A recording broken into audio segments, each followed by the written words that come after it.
What's going on? What's going on? It's your boy Story Seller Jet with another episode of the That So Fire Talk Show. Let's go, baby! It's 2026.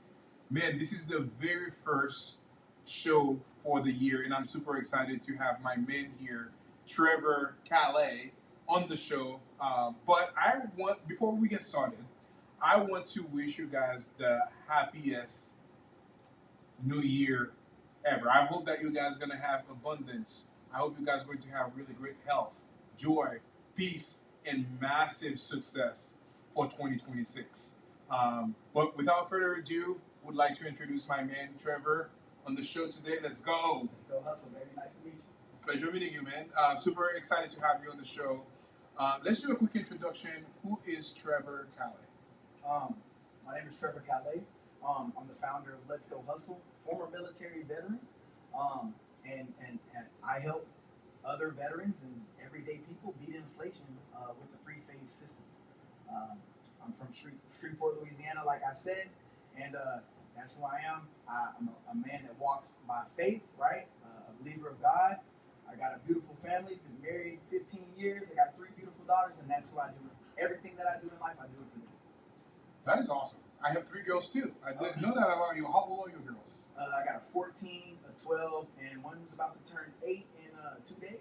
Wow. Yeah, I have my girls are young. I have a 6-year-old, a 4-year-old, and a 2-year-old. So okay, but that's a perfect little spread. See, that's what we wanted. I was trying to do a 14, a 12, and a 10, but I got a little 2-year delay on me. But yeah, but I see that. I think yours probably get along probably great. Like.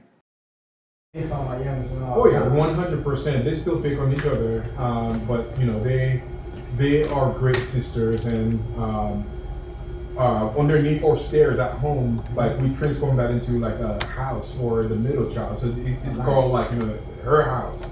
So all the time, all 3 will go in there and just kind of play for like hours. So it's really great to kind of have them so close in age to each other. How's your middle one? Tell me about your middle one. I want to see if we're kind of the same on how they are. I think my middle one is the sweetest one. Like she really, she is the sweetest one. I can't believe I'm saying that online, but she is like the more affectionate one. The older one and the younger one, they have their moments, but this one is just kind of. Well, all 3 of them. That's actually my favorite thing ever. All 3 of them. As soon as I get home, you hear those little steps like running toward the door and saying, "Daddy's home," and giving the biggest hug. But the first one that would do that is the middle one. Yeah, look, I'm gonna tell you, even with the age, what was it? 6, 4, and 2. 6, 4, and 2, 12, 14. I mean 14, 12, and 8. Same exact thing. I'm just gonna be all the way honest with you. My middle one, they are all very sweet, but my middle one is the affectionate, sweet one. She's the athlete of the family. They're all kind of athletic, but she's like really the go-getter, the driver on when it comes to like being the best at everything, right? They're all super phenomenal at what they do, but that is the affectionate, sweet one. They have their sweet moments, but my oldest one, she'll give it to you. She'll set you straight. And then my youngest she's trying to be like all of them, so it's exactly the same. Yeah, for sure. The oldest one definitely is very like strict. Obviously, she's the first one. Yep. The youngest one too. I think she's gonna be like the boss of all of them, because I think she's picking up from both of them as their biggest sister.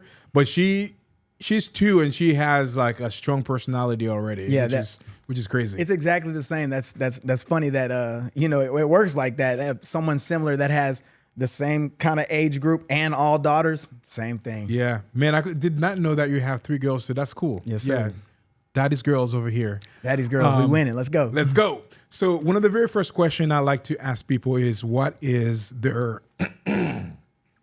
Sorry about that. One of the very first questions I like to ask people is, what is their origin story?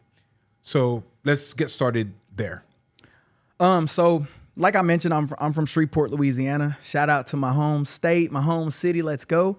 I kind of grew up, to be honest, like I had a troubled childhood, right? I didn't have a father. My mom and my dad separated, right? So I had a single mother raising me and my sister and all my friends that would always be there, right? Didn't really have a lot of money. Grew up in a trailer park. Was in the trailer park like basically my whole life. Mom always worked multiple jobs. Sometimes it was, she's going to her, her working her 9 to 5 and then on her 5 to 9, right? I spent a lot of time with babysitters, as I was in my younger days. And then I actually became that babysitter when I had a baby sister, right? And then I would say it did mold me to what I wanted to change into, right? Because I had to be that adult. I had to be that person that was like wanting more, right? I had to be able to provide something for my family that kind of like was lacking, right? Especially when you don't have a lot of money. My mom worked her ass off to provide for us, right? But still at the end of the day, I mean, you know what the average income in America is. Inflation's been around forever. So you can only do so much as a single parent with no help from either of the baby daddies, right? And then try to provide and hold a house down and pay bills. So that was, me, where I came from, and then like the struggles that I experienced as a kid. Thankfully, I had my uncle and my grandfather who kind of stepped in when my father wasn't around, right? But I mean, that's kind of what it is. It's kind of what it is. Yeah. So from like troubled childhood, like what was I know you went to the military as well. Mm-hmm. How old were you when you decided to go to the military, and why did you decide to go that path? I joined the military at, I think I was 19 years old. I joined in 2008. So 36 now. So I really don't know that. I think I was like 19, if I'm not mistaken, maybe 18. I can't do the math right now, but, the reason I chose to go to the military, it wasn't always on my mind. I wasn't the person that was like in JRTC and school. I didn't even finish school, to be honest. I dropped out in like 10th grade. Just because of the situation. I was in the streets, right? I was in the streets. I was making money. I was a hustler. I've been a hustler my whole life. So it's actually helped me to build the business that I've built today. I'm, obviously great at sales, great at, systems and structure and things like that. I learned that from the streets. And I had role models that weren't the best role models for that life, like for where I'm at now. But at that time, that was the role models that I had, right? So that was what made me actually want to join the military and actually change my life, because I wanted to change that situation. I was already in a poverty mindset, a poverty state, of how I was living. I was doing things that I probably shouldn't have been doing as a 14, 15, 16-year-old kid, right? When it comes to, selling and shooting, getting shot at and things like that, it was really tough, right? And that's what goes on back home. Like I said, I pray for, everybody back home to get their mentals right and not continue that lifestyle when there's outlets and people that can help you and things like that. Because I made it out, right? I actually escaped that, and that's what the military did for me. It took me away from that. That is awesome. And I cannot wait to delve a little bit more into, your experience in the military, what, has the military has taught you, mm-hmm. And all the transferable skills that you're using right now for your business. But I don't know why, man. I'm just like, this is weird. Some water, bro. Some water.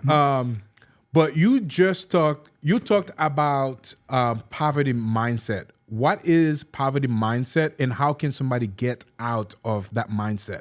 I mean, it comes with, honestly, the power of proximity, right? The people around you. Like if you have that poverty mindset to where you don't want to change, you don't want to move from your surroundings, you don't want to be better for yourself, you're going to continue to stay into that poverty mindset, right? Like the power of proximity is everything. So get around people who aren't thinking poverty lifestyles, who aren't thinking about being broke all the time or whatever it may be, or hustling or the struggle or anything like that. You want to put yourself around people that are actually positive role models, who have good things going on, have successful businesses, have actually tools and skills that they can teach you. That's the first thing, is getting out of your current situation, and you have to take action and do that yourself. A poverty mindset isn't something that's just, it ain't just like, oh, I'm born into that. No, that shit is taught. That you put yourself into that position. So the only way out is getting yourself out of it.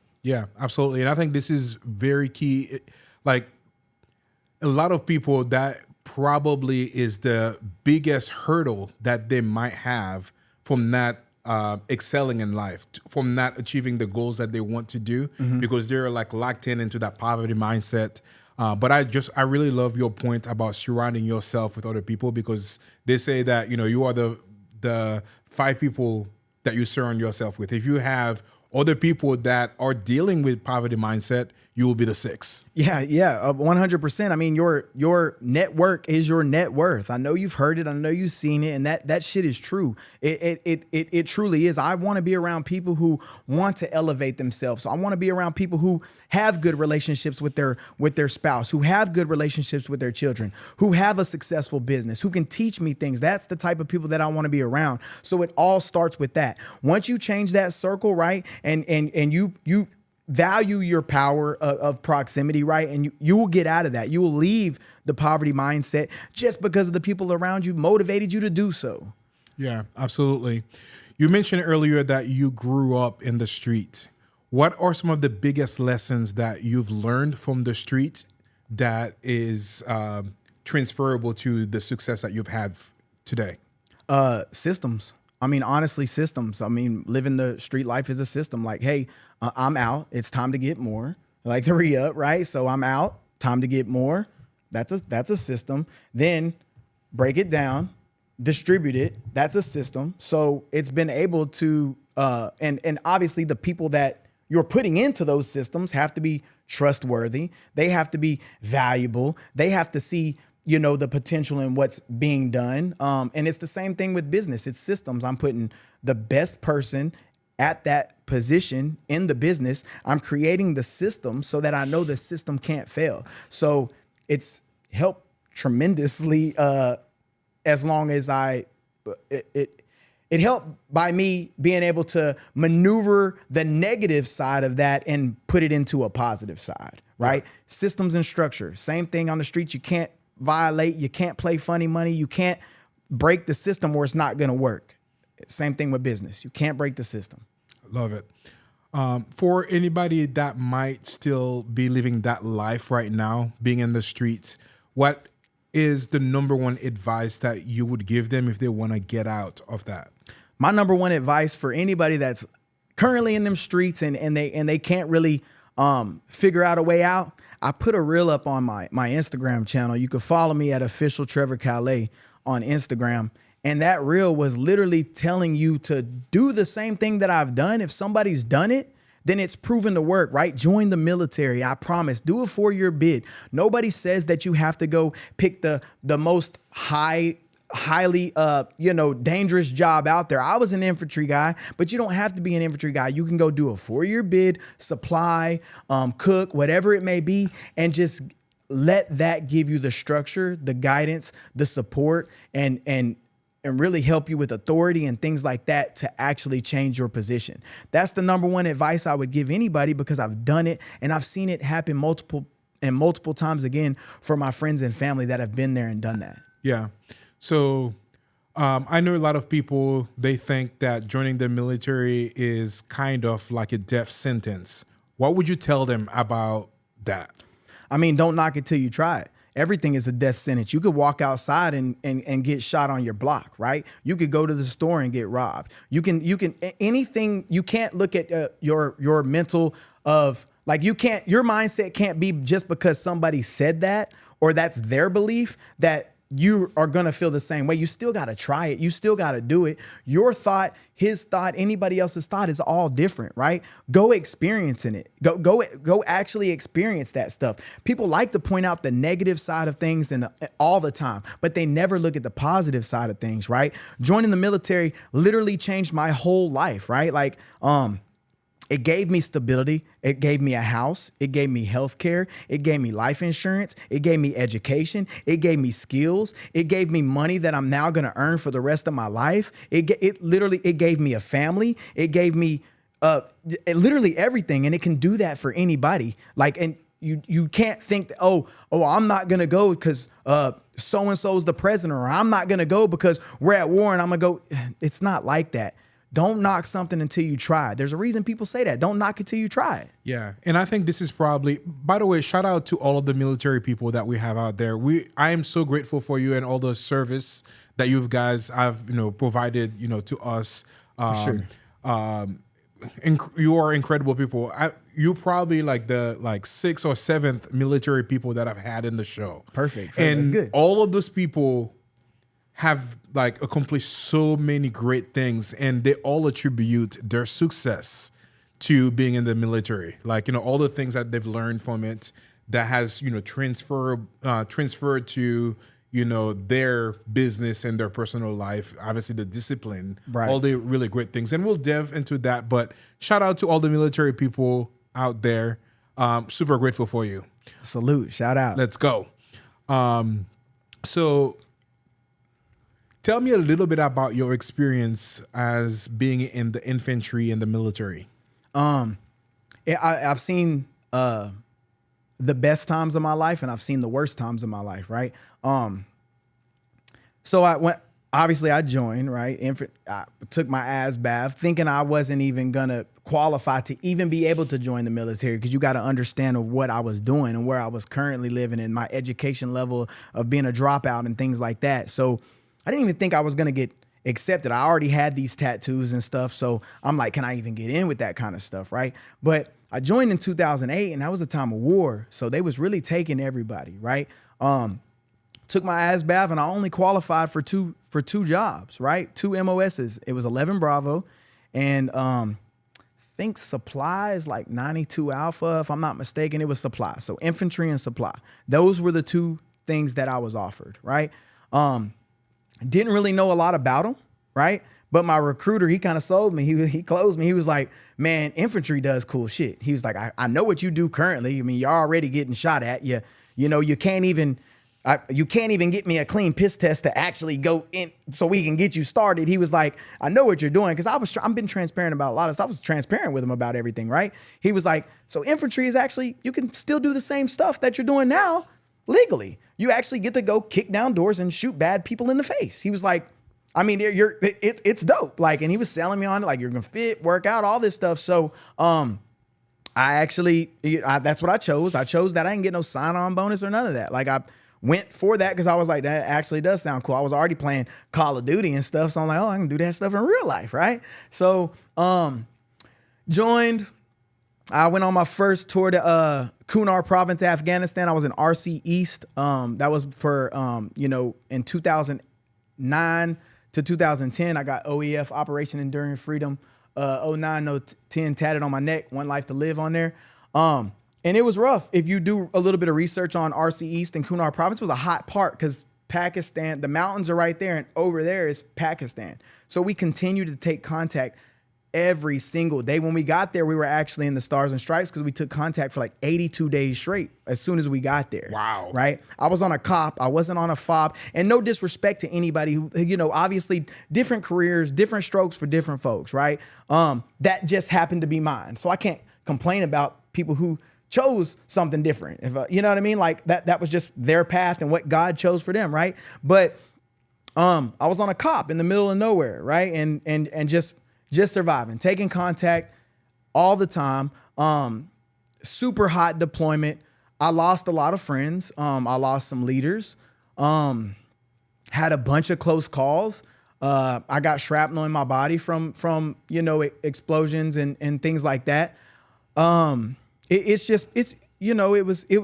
was a rough time, but obviously I've seen the best parts of what a deployment can do, the bonds and the camaraderie and, the friendships that I gained that are now family. These people are family. You've seen them at their worst going through it. They've seen me at my worst, just stressing and struggling and at that time I was in a relationship with someone else who wasn't even doing the right thing. She wasn't even being ethical. She was out and doing her, thinking we weren't even. So at that point, I'm like, well, I guess this is, now I'm just getting the money. Thanks for marrying me. And I'm making extra deployment money. I had to flip it and think of it in a positive way, right? But you see everybody's most down moment over there because you're over there for a year straight with that experience and seeing all the stuff that goes on, right? That's it's just kind of one of them things. That's what it is, you know. Yeah, That's what it yeah. is. I love it. I have no regrets for ever joining the military. I have no regrets for actually being you know, an infantryman. I love it. I'm a badass shot. I can put bullets holes inside of bullet holes, you know, because everything that I've learned, like, it's literally telling you, it's molded. It's molded, and it greatly impacts your life. That's why I say, if you don't have anything going for yourself, join. Yeah. Just join and get that switch, get your college set up, get whatever you're trying to do, that can streamline it. Yeah. Streamline it. What would you say is the biggest lesson that you've learned being in the military? Structure and systems. I would say that, just structure and systems, being able to hold myself accountable today, right? Like, I don't even use an alarm. I wake up, God wakes me up every single day, same time, every single day, right? So the structure that I have, I'm being able to implement that into my business. I'm also able to implement it into my own lifestyle with my family and my kids, my friendships. I look at friends different now. Like, if I don't feel that bond is there and they truly will, like, I know over there, they'll die for me. Just like I'll die for them, right? Like, I'm not saying like on no funny like rapper type stuff, but I'm just saying, like, I know that bro's gonna lay his life on the line for me, and I'm gonna do the same for him, right? So just having that type, like, if people aren't even on that type of time, like that structure, it's got to be out of my life. Like, I can't roll with it. So just the systems and the structure and the way that I've been able to mold myself and mold my business and mold my family and the company that I keep around me, that was probably the best thing that you know, to take away from that. Yeah. What would be the biggest piece of advice that you would give to somebody who is on the fence of joining the military? My biggest piece of advice for somebody who's on the fence of joining the military would be, look at your current situation right now. Do you get a guaranteed paycheck every 1st and the 15th, right? Do you currently have health care? Do you currently have a house, a happy home that you're living, not under your parents' roof or something like that, your own? Are you in a financial position to where you can pay for your own college? Are you good enough in school to get that scholarship, right? Are you, you know, like, do you have just any of that type of access? If you don't, the military offers you that absolutely free. And you damn near can't even get fired from the military. You got to really mess up for them to get you out of there, right? Like, you really got to mess up. They're going to make sure you stay fit. They're going to make sure you're the best at what you do. You know, you're going to be able to learn a lot. So being on the fence of something, just because you have limiting beliefs on what it is, look at your current situation or everything that I just discussed and see, can it be better? And if it can, that would be an option, right? That would be an option. And I'm only here to tell you the path and the journey that I took, because I know it works and I've been there and done it. And I've seen it repeated multiple times, right? So by all means, do what you do. But if anything that I discussed is something that's like, damn, that hits home, I really don't have nothing going for myself and I want to be better than what I am today, give it a try. Yeah. What is the biggest misconception that people typically have when they're thinking about the military in general? I would say that it's, man, that's a good question. I really, that they can't do it. I would say that, you know, like, the biggest misconception people have is like, they won't take me, or they can't, or I got a criminal background, or, I got these tattoos, or I'm gonna go to war. I mean, and now that I'm getting in my bag, I can really think there is a lot of misconceptions that have. Not everybody goes to war, right? I doubt your background was quite as bad as mine, and they took me, right? I know it was at a time of war where they were taking a lot of people, but I've got charges, you know what I mean, that the military actually dropped for me. I was not, you know, wasn't even convicted, you know, like, so I don't think there is a worse position on where if they'll take you or not, right? Like, if you got tats on the face and stuff, they're probably not going to take you, right? Yeah. But be logical with it. Yeah, from what I'm learning from you too, and obviously you sharing over here, this is a really great opportunity for a lot of people to transform their lives. like from all the different things that you may have done. And obviously you shared your faith earlier. I'm a man of faith as well, that, regardless of your past, God can redeem you, that, can transform from where you are at to where you are in today. And I feel like this is a really great opportunity for people to kind of, take a lot of things that, maybe you not have the, the cleanest slate before, but going in there, kind of get yourself redeemed and have an opportunity to do something great with your life as well. And obviously with all the different things that they will teach you to become a better man, a better servant, a better leader, with all of that. Yeah, Which leads me... I'm sorry to cut you off. You can leverage it if you think of it that way. Like, you can just leverage it and do one term, right? You can leverage it in the way to, if you really didn't like it, you really didn't want to do it, or you really just was like, everybody's against it and you don't want to follow the path of what people are against, right?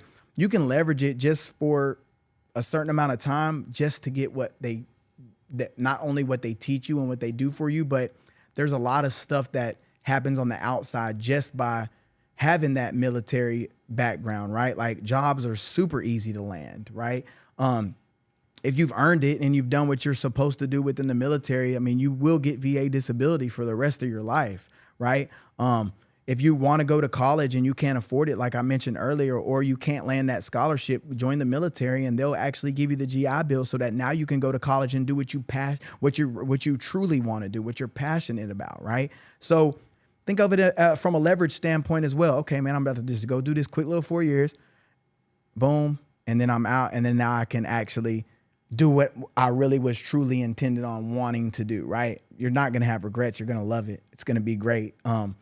But I would look at it from that standpoint. It's like a leverage standpoint. Yeah. You're probably going to spend the next 4 years doing the same thing anyway, or be inconsistent, right? Might switch jobs. Your CEO might close down the building or whatever it may be. At least you will have a consistent 4 years of, I'm going to get paid for the next 4 years, every 1st and the 15th, right? So, and while serving other people and helping other people, and obviously,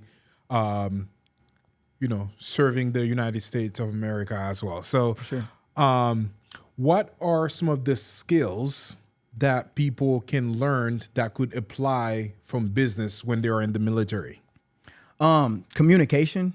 Your communication skills are going to be obviously flawless. The way you'll be able to relate to people and talk to people, because you see so many different walks of life in the military. People from everywhere, every demographic, every different countries, right? So you're going to be able to know how to communicate really well, which you need that whenever you're in business, especially if you're you have to communicate to bring in leads or close deals or talk to your staff, things like that. So I would say the communication, knowing how to set up systems, and knowing how to analyze things like data and kind of look at, the metrics of how your business is operating. It's kind of the same thing you do out there on the battlefield. Like, damn, we went over here. This flank was a little too far, so they actually had to come back to the enemy instead of sweeping and flanking them that way. Like,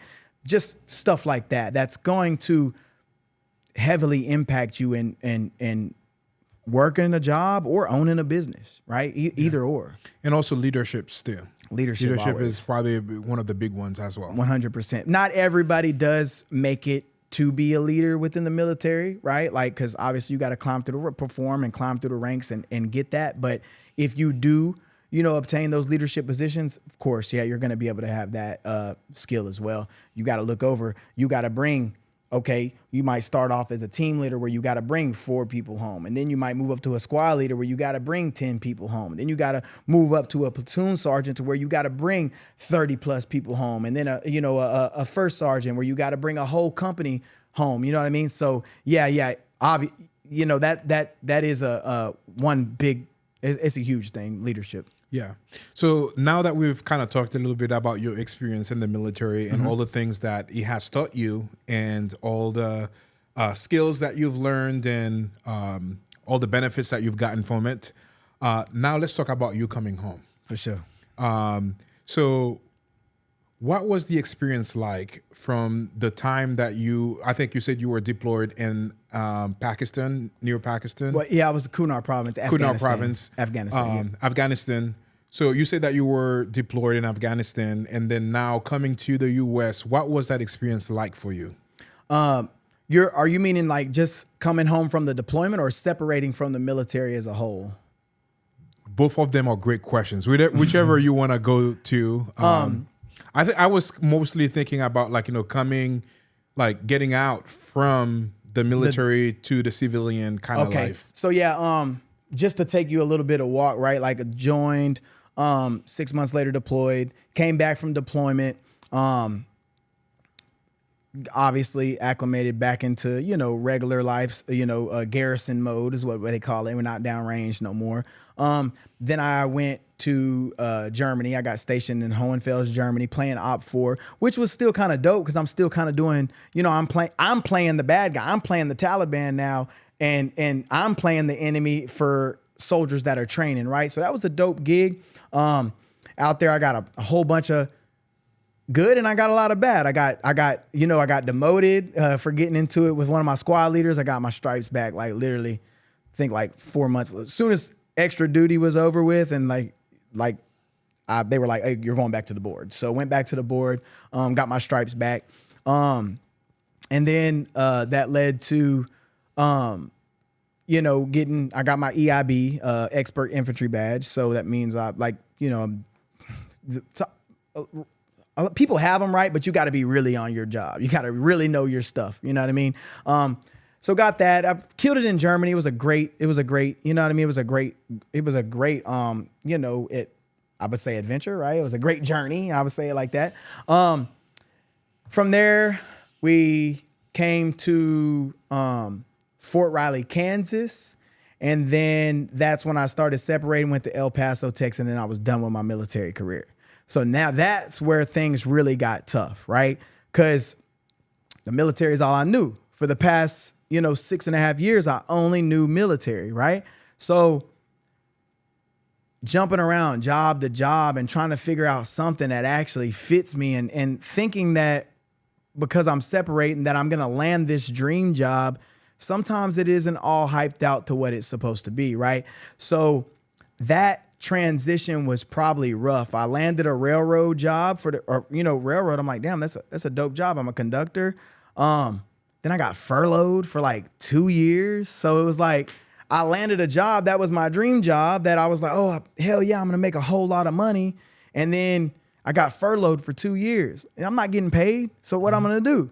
So then I was like, okay, well, let me leverage what I earned in the military, right? So I used my GI Bill to start going to college because they pay you. So you get your GI Bill, they actually give you BAH, which is basic allowance for housing. So they were actually giving me like $1,400 a month. The apartment I lived in was like $1,100. So I was, not only was my college classes paid for, books and all that, but also they were giving me money to pay for my house. And I put $300 in my pocket. So that's how I was getting by through the furlough, struggling still. That's still not a lot, right? Like I'm still like, damn, check the check. And I noticed that became a trend once I separated, like check the check. Went to the oil field after the railroad through a furlough. I ain't even like that. I was like 2 weeks on, 2 weeks off. I'm like, nah, bro, I ain't got no time. I am not doing this. It was during the wintertime too. And I was like, nah, I can't do it. So left that, went, finally got called back to the railroad. Was doing that again and got furloughed again. So it just was transition after transition, money, income, struggling, check the check. It was just, there was no type of what I was used to, getting paid on the 1st and the 15th, every time guaranteed. I know what's coming in. I know what's going out. I know how to live my lifestyle and I'm comfortable, right? All that stuff changed like that. So that transition was the hardest transition in my life.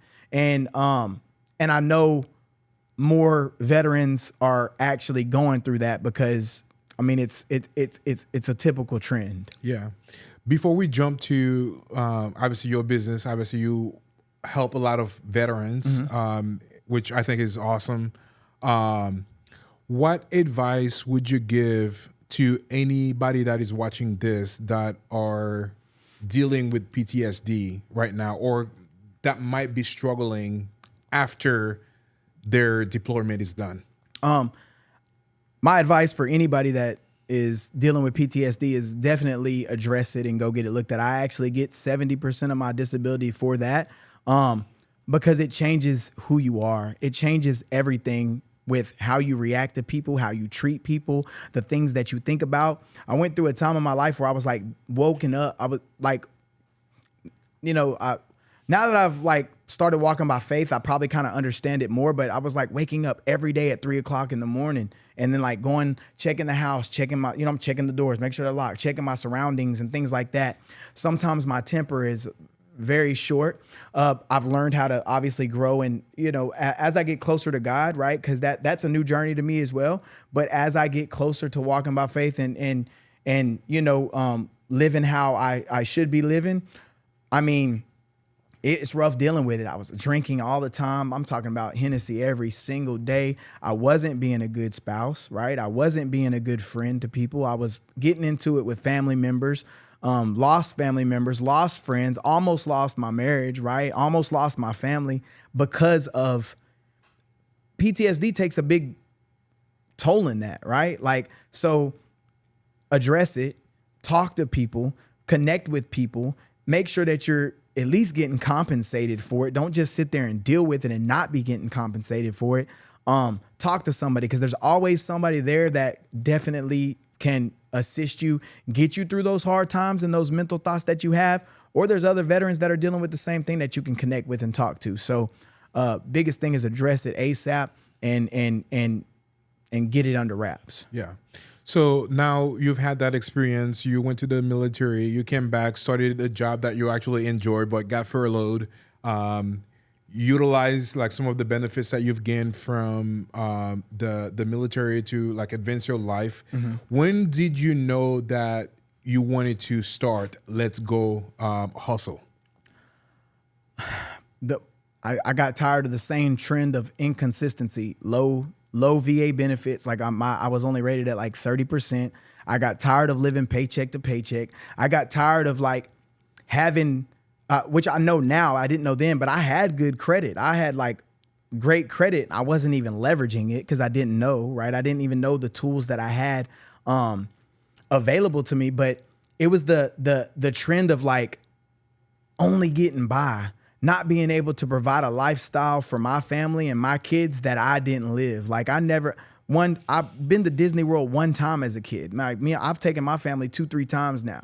Never been to Universal Studios as a kid. Never been to, barely out of Louisiana, unless I went and visited my father in Arkansas, or we went to see family on my grandfather's side in like Wisconsin. Other than that, it's only been Shreveport and home, right? So I got tired of feeling like I was providing that same exact lifestyle for my family. I got tired of the paycheck to paycheck cycle. I got tired of inflation kicking my ass. I wanted to beat inflation. And then that's really what drove me to starting this business. Yeah.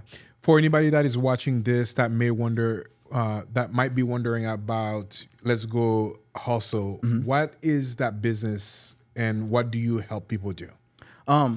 So I've actually created a 3-phase system that helps veterans increase their benefits, right? So that's going to be the baseline, right? That's phase 1, increasing their baseline income, getting their VA disability rating increased to what they've earned. Some people have earned 100% and they're not at it, right? Some people are at 30 and they have earned 80% and they're not at it, right? So that's phase 1 of the process. Phase 2 of the process is actually credit and capital.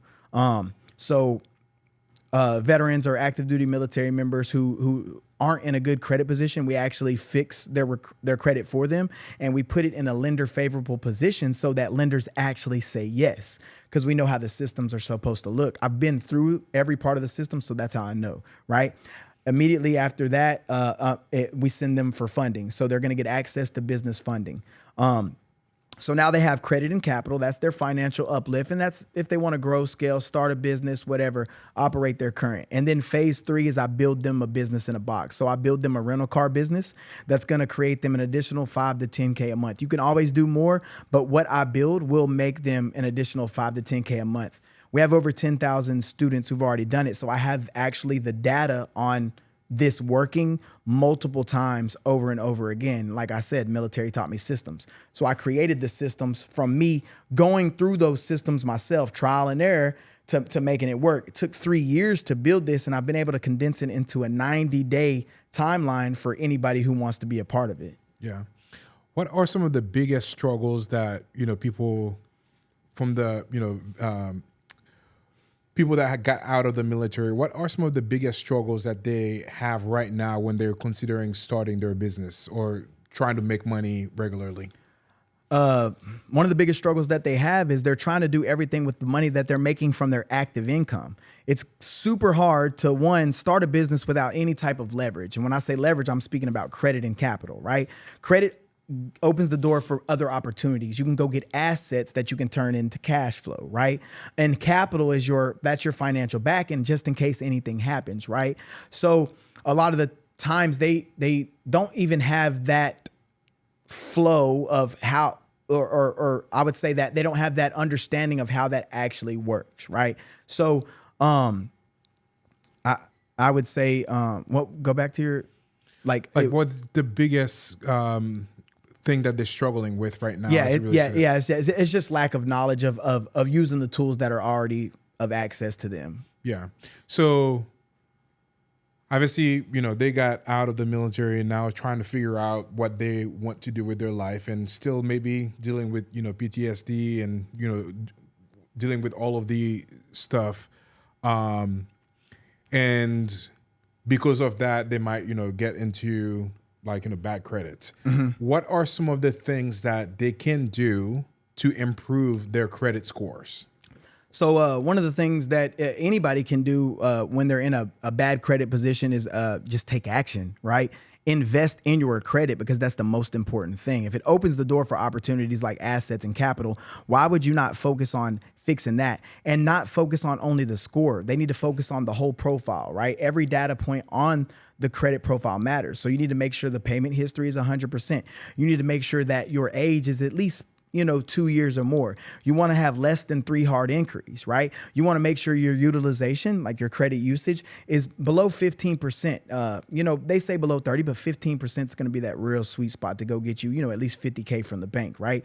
And make sure you have no collections. They have to look at everything as a whole. Their personal information, make sure there's only one name on there, one employer, one date of birth, one social. Those things are the main focus on a credit profile. And if you invest into a business or a mentor or somebody that does it the right way, you're gonna basically drastically change your current credit position, right? Don't just invest in a credit guru who's going to give you a little score boost by putting a trade line on. No, make sure you get the whole profile worked, and make sure you ask the questions on hey, what does this credit service include? Does it include cleaning my whole profile, or are you just going to boost my score?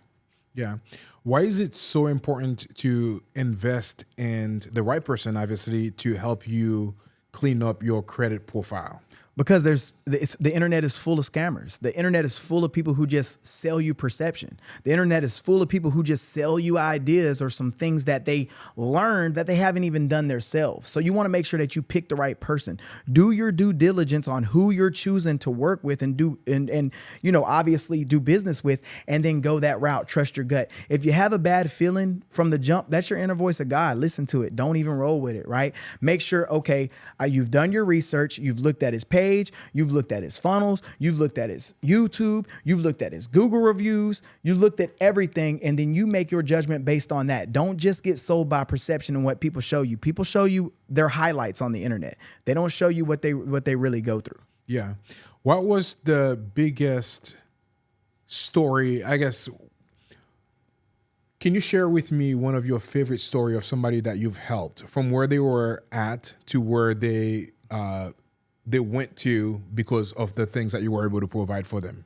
Yeah, I would say shout out to Mr. Marcus Jones, bro. Marcus Jones, he's I would say he's been able to separate himself from the rest of the students because he has literally taken action on every single thing. I spoke to him live at an event called Allegiant Vets. It's a virtual event.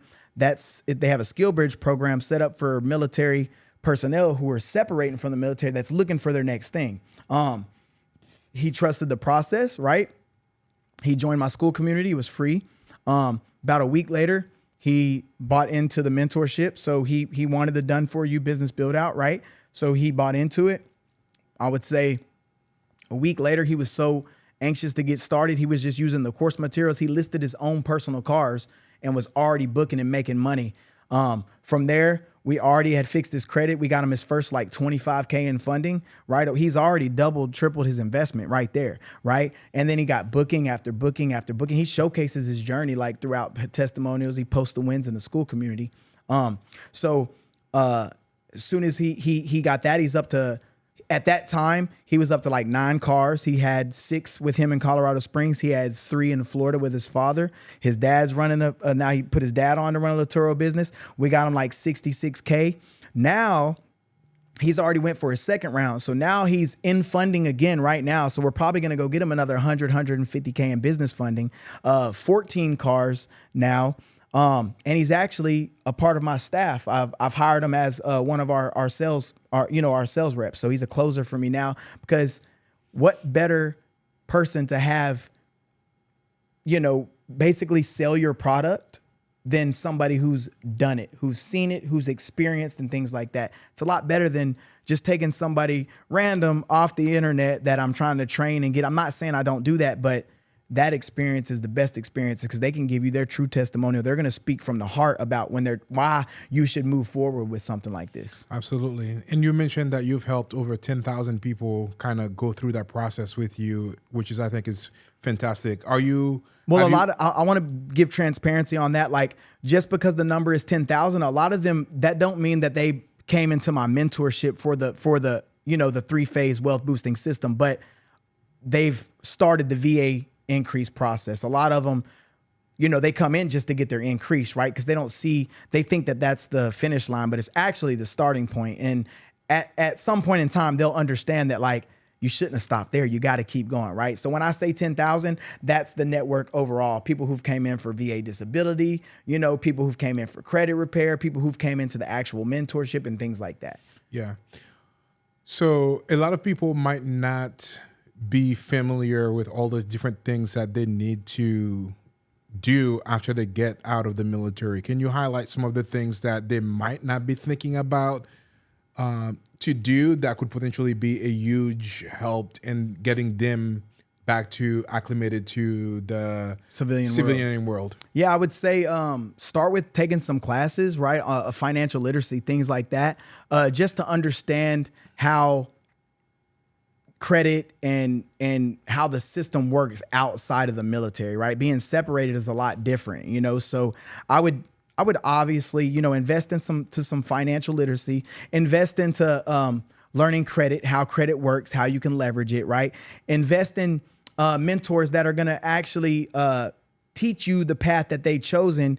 And I would invest in somebody who's obviously, been in that same walk, right? Other veterans, because there's other veterans out there doing what I do. I'm not saying they have the same system that I have, but there's a lot of military veterans who are helping people get started in real estate, and they're helping them get started with crypto, and then they're helping them get started with, helping other veterans, Airbnb, things like that. So invest in somebody who's already been in that path, because you're going to relate more, and then you're obviously going to, have a streamlined process because they've already been there and done it. So invest in mentorship. Yeah. What are some of the biggest hurdles or problems do you see veterans struggling with right now? Not having their VA disability increase. Like, literally, that is the thing. Like, they think that what they're rated at is the final. They think that that's it, right? And they're living paycheck to paycheck because of that, right? If they just understand that they have so much they have literally the stable income, and that's what the banks like to see. That's what, lenders who are not only lenders lending capital, but lending assets and stuff. They like to see that. Oh, you're a veteran. Oh, you got a VA disability check. That makes that VA home loan a lot more easier to get. That makes those assets that you can make money off of a lot more easier to get, right? So not having the rating that they deserve, thinking that's the finish line when it's actually the starting point, right? Yeah. That's the biggest struggle. Yeah. Why do you think some of those veterans still feel stuck after they get their benefits? Because they stop there. It still leads back to they stop there. They get that increase and they enjoy that little win. So that one win that they got, like maybe going from 60 to 80%, and they literally stop there. But they have so much tools and they have so much leverage that they can utilize to literally be financially free, literally beat inflation, and literally stop living paycheck to paycheck. If you go from 60 to 80%, I mean, it only lasts so long because guess what? Inflation is going to keep rising, right? And they're going to say you get that increase, we pay for inflation, but it just does this. This is the grid. It doesn't go, okay, here's inflation, here's your increase. No, this is always going to outpace your active income. That's how the system is set up. So you automatically have to get asset income and passive income. And you can do that with the leverage that you already have. First, focus on getting 100%. Focus on getting 100%. Get what you've earned. If you've earned 100%, go get it. Because a lot more comes than just the money, right? You get the college, paid for anywhere in the country for your children at 100%, right? You get all kind of tax breaks. You get registrations that are like, I think my registration was free, if I'm not mistaken, or $11 or something like that. Like I don't know. But there's my family is covered by the VA now. Like my whole family, I don't even have to pay for this outside health insurance. They can just go to the military, go to the VA for assistance now. It doesn't cost anything. So get to 100%, right? And leverage everything. That don't stop there. Make sure you get asset and passive income to stack on that active. If not, inflation's going to outpace you. Yeah. So now that you've helped them build their credits, how do you help them get capital? What are some of the things that you do for them to ensure that they keep building and being ready to go to phase 3? Yeah. So we actually structure their LLC for them. So we make them an LLC to make sure that it's not going to be obviously high risk. So that's along with like phase 1 when they come in. It's just like the onboarding phase. And then we structure the credit profile to where we know there's going to be yeses. But Let's Go Hustle's also partner with Unified Impact Group, who's partnered with all the big lenders, right? So they're partnered with Navy Fed, Chase, Regions, Bank of America, Truist, PNC, and US Bank. So we have all those banks that are partnered with us, and their one job is to provide my clients with the financial uplift. We try to guarantee 50K or more. And there hasn't been a time where we've hit less than 50K for a client.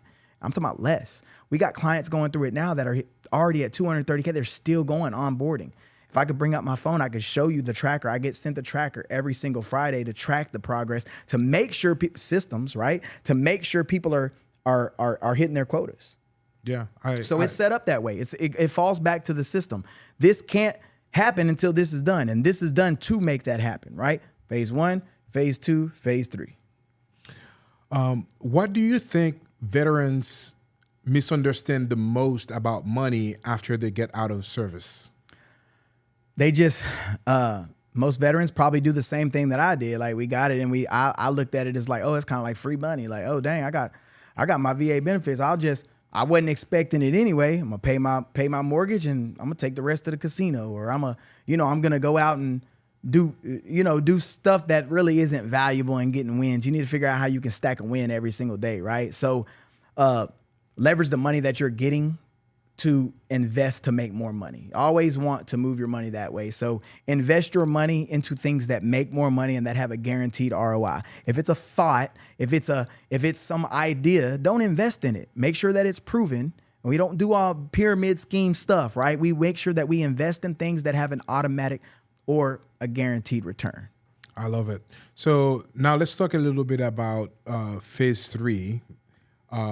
Which is kind of helping them setting their business with, some of the assets that they've already owned, like their vehicle. Mm-hmm. what are some of the things that you do to kind of help them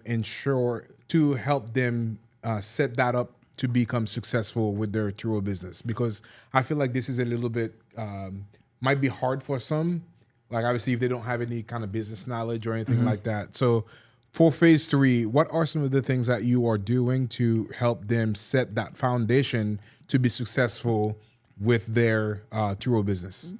So for phase 3, we've actually made it as hands off as possible for the students, right? So I've partnered with the Dealer Connect, who actually handles the whole vehicle purchase process for them. They don't have to go to the dealer. They don't have to sit there and get swindled by car salesmen. I'm not saying all you car salesmen are swindlers, right? But I am saying it can happen, right? So my Dealer Connect's one job is to make sure that he provides profitable vehicles to my clients. And we ship anywhere in the country. So they right at their home, they get the vehicle shipped to their doorstep. And then they're going to go through a process of like picking out their fleet and what they want, what they don't want, things like that, right?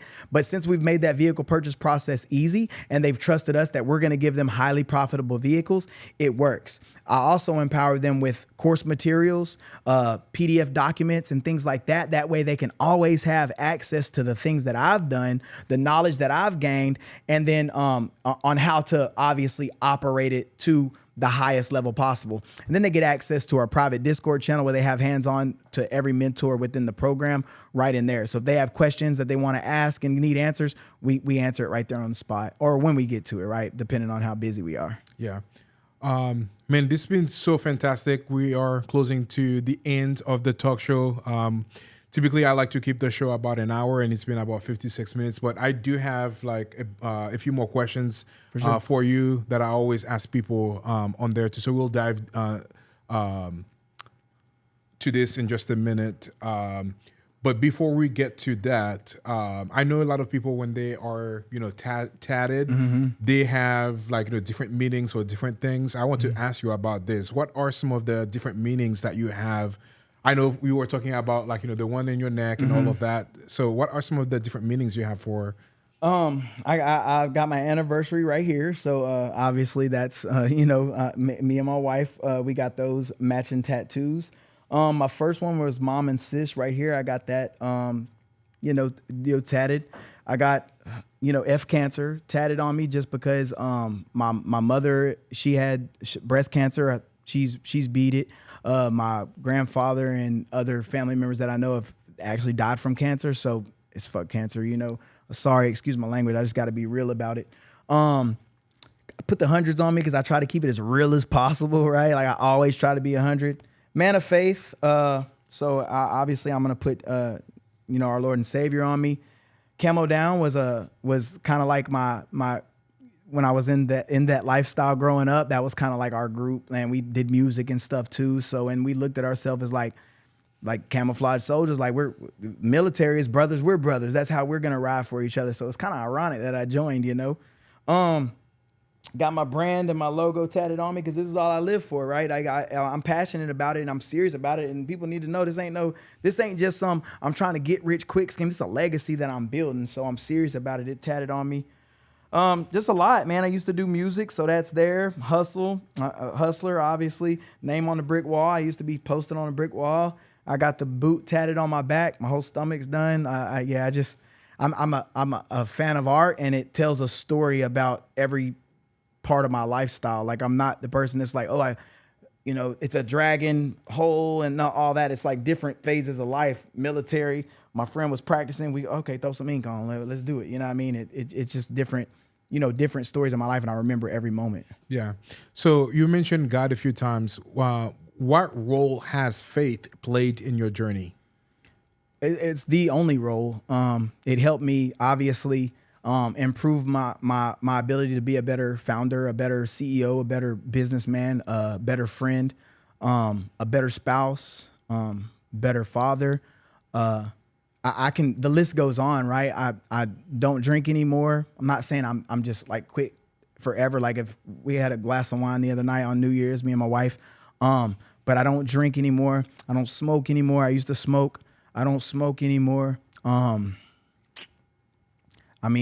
try to be as understandable and give as much grace as possible to people that I care about or cared about. You know, like I don't try to go into the old ways of like, you know, if you what's up, you want to get busy or nothing like that. I just try to give grace and be like, you know, that's their faults and what they're dealing with, and call me what you want, but I'm not trying to. I ain't got time to try to be the bigger man and all that shit. I'd rather just give grace and forgive you and just keep going, because the old me wouldn't give a damn. You know, the old me would get busy. The old me would be like, what you want to do. And it just never played out in my favor living that lifestyle. So I'd rather just not. Yeah, I love that. And I know a lot of people typically they don't even want to share that side of the. And I think this is probably the most important thing. I'm a man of faith as well, and that's why I'm asking you this, because I think like I'm not afraid to show it. Like I've spent a lot of my life being shameful of showing that. I'm never again. I'm not doing it. You don't like it, that's you. I don't care. But he's made me who I am. He's built this to what he's and he's still writing the story. So I'm gonna let it be known. Yeah, absolutely. And like obviously that's a perfect way to show it. You have you know, God in you have a, you know, necklace, and you have like that, you know. Yep, Godspeed over here. Yeah, this is awesome. So yeah, now let's gonna move into the last phase of the the talk show today. The very first question that I have, which I ask everybody on the show, if you had to share $1 million advice to anybody watching this, what would that be? I think it goes back to kind of where it all started. I would join the military 100%. I'm not a recruiter by any means. I'm not like trying to get people to join the military or nothing like that.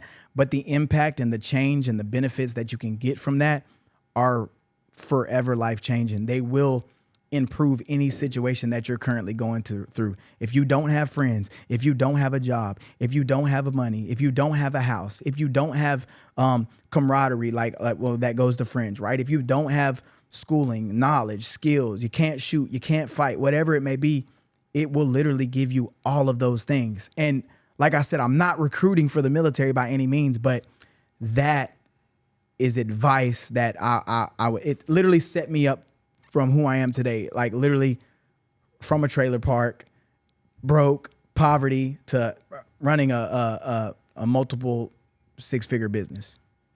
Awesome. Next question. If you lost everything today, how would you rebuild? I would rebuild it with systems. I would rebuild it with systems, better partnerships, because I chose ones that probably weren't the best. As time grew and moved on, I've realized that, right? So systems, better proximity, right? And faith, like, because I wasn't walking by faith when I started this business, and I feel like it's elevated me so much more after I've been, living and walking by faith. Yeah. What was the hardest lesson that you've learned, and what did that teach you exactly? It's a pretty cliche saying, but don't do business with family. Don't do business with even your best friends that you consider family, because one thing goes wrong, it's like all bad taste in the mouth, and like they feel away or whatever it may be, and they'll always hold that over your head. So I would much rather have not even done it in the first place. It just saves relationships, it saves friendships, it saves growth, it saves a lot. So that saying's true. Do not do business with family. Yeah. What is one thing that you wish that you understood earlier? Excuse me. Good question. It goes back to faith. I wish I really understood how impactful God could be on my life. Like how impactful he could be for the people around me, right? Like, because it wasn't there. It wasn't there before. And now that it's there, I've literally seen a change in everything. I've seen a change in my lifestyle. I've seen a change in my business. I've seen a change in my relationship. I've seen a change in my children. I've seen a change in everything. So I would say God. Awesome. If you had to pick one resource or one book that has impacted you the most, what would that be? And give me a little bit of why that is. It would be Boss Moves by Myron Golden. That thing just woke me up to like, damn, you can really make a lot of money with a skill, an audience, and online. I would say it was that one. I mean, it's showed me that about having more offers, about how to, you know, give an offer to an audience, about how trading time for money is like the biggest scam. I would say Boss Moves by Myron Golden is my pick. And then a piece of advice that I just attended the scaling workshop with Alex Hermosi and his team, and he was on stage, right, and he was speaking to us, and he literally opened the brain to seeing a lot more.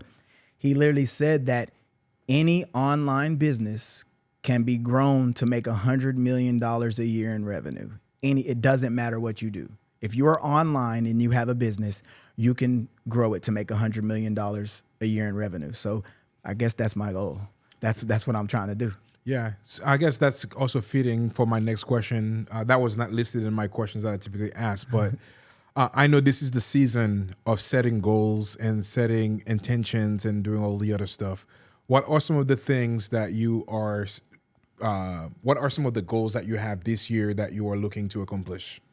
I mean, I want to speak on bigger stages. I want to be able to impact more veterans' lives. There's millions of veterans in this, world that haven't been given what they deserve, and I want to be able to figure out how I can put my face in front of them. Yeah. Now we've talked a little bit about that. Let's talk about legacy a little bit. What do you hope your legacy be when all of it is said and done? What do you hope your legacy will be? That I'm the number one go-to source for providing veterans and active duty military financial freedom, getting them out of the rat race, making sure that I can provide a lifestyle that they truly deserve, and continuing to be that impact for them. I want to be the only one that they think about. I want to be the only one that they talk about. I want to be the only one that's like proving that, damn, this guy changed my life. Damn, this guy helped me. I want to be that one person that this is tatted on me for a reason. It's already a legacy. I'm just going to continue to grow it more and more and more so that it can just stay and that is standalone. People know exactly what this brand is and what we do. Yeah. You touched on financial, what is it called? Financial freedom. Financial freedom. Thank you. Mm-hmm. You touched on financial freedom. What does that really means for the people that you serve? Being able to do what you want when you want to do it is kind of how I look at financial freedom. Being in charge of your own time and your income. Time is a limited resource. Time is something that we cannot get back. You only have one of everything, right? Like obviously, people may have a couple marriages, but it's really only one marriage, right? We only got one marriage, right? There's only one daddy-daughter dance. There's going to be only one mama-son dance. There's going to be one homecoming. There's going to be one graduation. There's going to be one graduating from college, right? Enjoy those moments because time is a limited resource. So if you can figure out a way to buy back your time and be in charge of your own income, that's what financial freedom is, the time. Yeah. If you had to go back to day one when you first started, what advice you would have given to your younger self starting Let's Go Hustle? Power of proximity. Make sure that you're around the right people. If I was around the right people and I was really investing into mentorship and I was around people who I was not trying to just, I want a nice car. I want rims on my car. I want this, I want that, I want that. If I was more along the lines of like, that dude owns a business, I want to be around him. Those were when I'm going, oh, you lame as it. No, I should have been in the pocket of that dude that was, selling the Yu-Gi-Oh cards at school, that was selling the little bags of chips at school, that was like, okay, that was at home reading these books on like college and things like that. Instead of like me bullying or being calling them lame and stuff like that, I should have been the person that was like being around them. So if I would have changed my whole environment as I was growing up, could have streamlined this process. I probably could have started this way younger, years and years ago, right? There's a bunch of successful business owners that are out there. They're 20 years old, 18 years old. They're young, right? I got 10, 12, 15 years on them, So I feel like it would have streamlined what I have today, because what I have is impactful, what I have is great, and what I have can actually help people. So I would have had a head start of helping more people. Yeah. If you had to do like a 1 minute pitch elevator of what is Let's Go Hustle and the impact that you are doing for other people, what would that be? We provide literally financial freedom to active duty and military veterans through a 3-phase system where we increase their baseline income by increasing their VA benefits. Phase 2 is credit and capital. We fix their credit and gain them access to capital so they have a financial uplift. And then phase 3, we build them a business in a box that's going to generate them more money so that they don't have to worry about punching a clock ever again. They don't have to worry about, is that job still going to be there for them? They will be in control of their own time and income. Awesome. What is your parting advice? My parting advice? Yeah. Explain. Parting advice, like what is the last advice that you would leave anybody watching this? My last advice, my parting advice would be, stop thinking everything that you see on the internet is a scam just because you don't have knowledge on it, or you've never done it before, or that you don't have enough information on it, right? Do your research and take action on anything that you see that could actually change your life. And it all starts with your mindset. So make sure your mindset is good. Make sure that your mindset is clear, and stop believing everything that you see or hear, bro. Like, just take action. Take action. Awesome. Trevor, it's been a pleasure having you on the show, and really enjoyed our conversation talking about your experience in the military. And this is actually why the show was created, because I see a lot of people, I call it magnetic authority, right? Mm-hmm. Going back to all the experiences that you've gained over your period of time. Mm-hmm. It's kind of the accumulation of the journey that God has put you on, mm-hmm. And now you're doing something because of all the different things that you are doing. And you're using that obviously to impact other people. So thank you for coming and sharing your journey on the show and the impact that you are having on other people. Obviously, this is huge, for all the people that were in the military to come home to be able to utilize, obviously, have done great service, for this country and for us. Instead of for them to kind of continue to live their life in bad way, you've created a business to actually empower them and to continue doing that. So kudos on that, and keep working, and having that legacy for Let's Go Hustle. Let's Go Hustle, and baby. Yeah, man, super fantastic having you on the show. And as I like to end the show, let's go, baby. Actually, it's Let's Go Hustle. Let's Go Hustle, baby. It's fire, baby. Let's go. Appreciate you.